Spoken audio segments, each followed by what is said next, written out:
The Devil's Workshop contains stories within stories within stories and tales within tales within tales. This is one of them. The Devil's Workshop, you've got to get in to get out.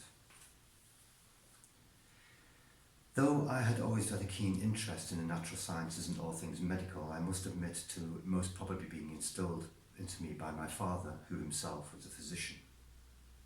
As was to be expected, then I followed in his footsteps, so to speak, and did, having done exceptionally well in my schooling, leave my parents' home to go and study medicine. As was also expected, I excelled in my studies and became a favourite of many of my tutors, whilst my colleagues spent their evenings in pursuit of taverns and drink, cards and females. I would spend my time brushing up on topics we were presently covering, as well as preparing for topics to come. A particularly interesting theme for me was the area of pathology, and indeed at some point, though I'm not at all sure when, I decided that this would be my area of expertise. My tutors were thrilled to have students so diligent and gifted, and encouraged me wherever they could. My industry and application was rewarded with such privileges as access to cadavers in the university's own anatomical institute. Thus, I also spent my evenings in physical research and experimentation. I'm quite sure that there were many in the school that considered me to be overly eager, and many more who considered me to be more than a little strange. And in fact, remarks were made about how the only female I was ever likely to be allowed to get my hands on would be one from the slab. Still, I was above such opprobrious behaviour and remained dedicated and assiduous in my nightly endeavours. One such night, I had begun working on a corpse that had already been undergone an autopsia cadaverum, a young lady who'd been aged around 19. She was relatively fresh, maybe only 2 days old, and rather pretty. My seniors had prepared the cadaver as usual. We were allowed access only to cadavers that had already been undergone an autopsy, and as long as a relative did not claim them, were cleared for use by the students. The thorax and abdomen were still open from the usual Y-shaped incision. She was filled with straw packing that was used to stuff the cadaver after primary autopsy. Generally, the cadaver would be disposed of within days, excepting it was for the use of students, in which case it would be cool stored. The organs would be discarded after they had been used for examination purposes or preserved for future use. I removed the stuffing as I was intending to have a look at the vagus nerve, which wandered from the head through the neck into the thorax and even down to the abdomen. Before I got to the vagus, I became preoccupied with following the path of the ulnar nerve out of the brachial plexus, having made an incision in the proximal and medial side of the upper arm. When, leaning in close to its shoulder, I jolted and jumped back as the eyes suddenly opened. In all of the time I'd been working with cadavers, I'd never seen such a nervous response. I'd heard the usual grisly tales of post-mortem movements, but had never witnessed them myself, and, to be perfectly honest, was very doubtful as to their verisimilitude. The eyes remained open and fixed. There was no movement of the eyeball itself, nor a contraction or dilation of the iris. I stood with the implements in my hand and stared at the sight. All manner of thoughts ran through my mind. One, of course, was that this was some kind of elaborate joke put upon me by my fellows, but this was obviously not the case. I eventually plucked up the courage and moved a little closer. Still, the eyes did not move. I put it down to being my first genuine experience of a post-mortem movement, and even entertained the idea as fascinating and something that I maybe should investigate further. I leaned in closer to be able to examine the phenomena better, and as I drew very close to the face, the eyes blinked. I immediately sprang back again, and this time dropped my scalpel on the floor and staggered back against a trolley of utensils. The eyes followed my movements backwards with a worried look, and then, and although the torso was wide open and empty of lungs with which to breathe, it drew a deep breath. The costae rose as they would during a normal inhalation. The noise of air passing through the open cavity revolted me. The eyes remained fixed on my face with that tortured and worried look. The sight was horrifying and bizarre. My brain racked. I didn't know what to think. I was hoping that this was in fact a jape on behalf of my fellows, for the idea that this may be real was against everything I believed.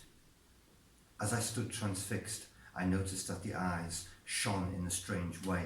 They were glassy, even wet. I fixed my gaze on them and saw that water was welling in them, and gradually a single tear ran down the side of the face. It continued to breathe, though I knew this was physically impossible. The eyes that were still staring at me blinked once more, and now I noticed the slightest muscle movement in the face. There was even a perceptible movement of the jaw, and it whispered. Another tear. It whispered once again. I drew closer, my eyes always looking back to the gaping hole in the torso, as if to remind myself that this could not be possible.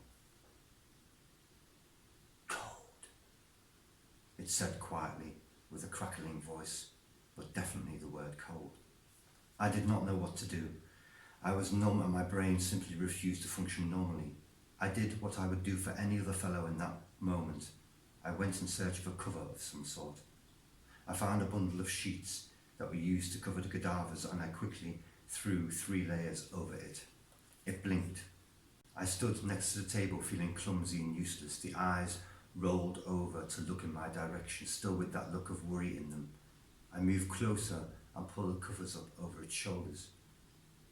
Thank you, it responded. You're welcome, said I, and then, is that better? Yes, it replied.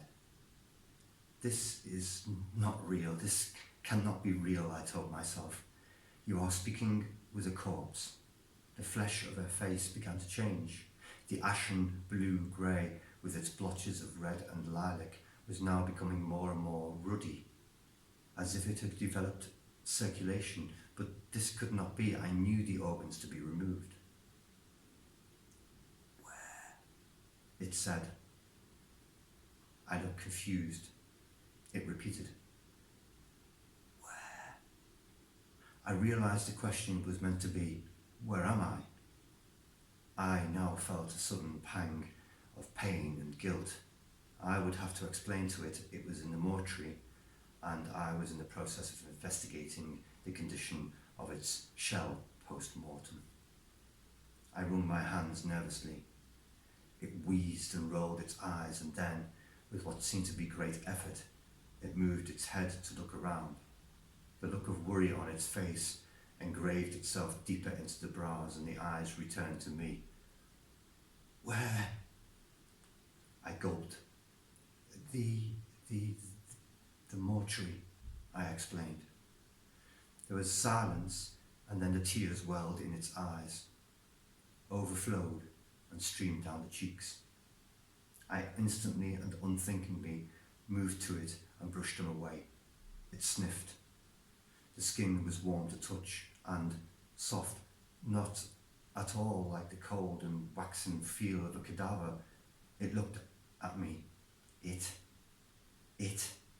I wondered, was it an it or was it a she? What right did I have to treat it as an object? She looked at me and attempted a smile. Not being able to see the gaping hole in the torso under the linen made her look normal, alive. I did not doubt for a second that she was. Frightened, she said. No need, I replied. I am here. I felt ridiculous, as if I had the right to say such a thing, as if I knew her. I knew nothing of her. For a matter of minutes, she was nothing to me except a lump of inanimate flesh, a cadaver, a mass of meat on which I would experiment in order to better my pathetic career. It seemed loathsome and repugnant to me now. How fickle we are. I detested myself in this moment. Her complexion warmed by the second, and now, the next time she spoke, the speech was more fluid. Who are My name is Gerald. I work here. In the mortuary. Yes, in the mortuary, I answered, horrified at the line of questioning and the direction it was heading in. She looked down at her body. She was trying to move, and then there was indeed a small movement under the linen where her right fingers were. I smiled as if she'd been in a coma and had been revived and was attempting her first movements. Was that I? She asked. Yes, I replied. Genuine glee ran through my body and I stroked her forehead. Yes, try again. She rolled her eyes down to try to see the arm and strained. Again there was a movement under the linen. We smiled in our joy. Then the look of worry returned again. Why then am I here? Am I not well? I gulped. What is it, Gerald? She asked, observing the horror that must have clouded my features. Tell me, she begged. You were, we thought you dead. Dead? Her brow wrinkled. But I move. I converse with you, and you hear me, do you not? It is true, but I am fine, you see. She looked down and moved her fingers anew, and this time she was able to lift the hand. I felt water welling in my eyes and the tears began to roll. Yes, I said. Yes, you are fine now, forgetting for the moment the yawning cavity that was in her chest. She played again with the motor functions, raising an arm, wiggling toes, and bending a knee. It was during this process she suddenly stopped, looked in horror at the hole I had cut in her arm to observe the ulnar nerve. I am wounded, she said. Yes, I took the arm. I shall make it right. I looked at her quizzically. Isabel, she finished my sentence for me. Isabel, I repeated her name. I will fix you. I told her to lay back and I collected the necessary tools to sew up the gash in her arm. There, I said, cutting off the last of the thread. She examined my work and smiled. I imagine that after a time I shall be completely unaware that I was wounded at all. She attempted to rise. I almost wanted to help her up off the table. Then I recalled the split in her body. I eased her down again. No, Isabel, you do not have enough energy yet. I must fix a few things more. She wrinkled her brow. Give me time, just a little time. I shall make you right. She smiled and lay back. And as she did, she took my hand. I stopped and looked into her eyes. She squeezed gently and I smiled, patted her hand and then gathered up my tools.